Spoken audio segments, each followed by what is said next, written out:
berpuluh-puluh 20 dos vaksin. Berapa banyak vaksin yang akan diisi, dan juga kita dapat lihat jemaah haji, masya-Allah, nak pergi ke umrah dan haji dimestikan vaksin juga. Dan begitu juga dengan apa kita dimaklumkan tadi, apa, pejabat-pejabat awam yang memegang jawatan pun kena vaksin.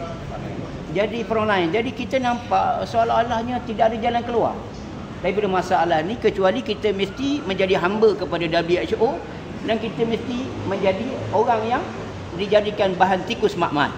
Sampai bila negara kita nak merdeka kalau begini rupa, ya? Kita terpaksa mengikut order daripada negara kuasa luar, dan kemudian dan kalaulah hari Isnin ni mereka berkumpul di Geneva, dan kalaulah Malaysia turut menandatangani persetujuan lagi untuk memberi kuasa kepada mereka nak lebih kuasa, sehingga kan sebab disebut lawyer kita tadi, dia ada kuasa yang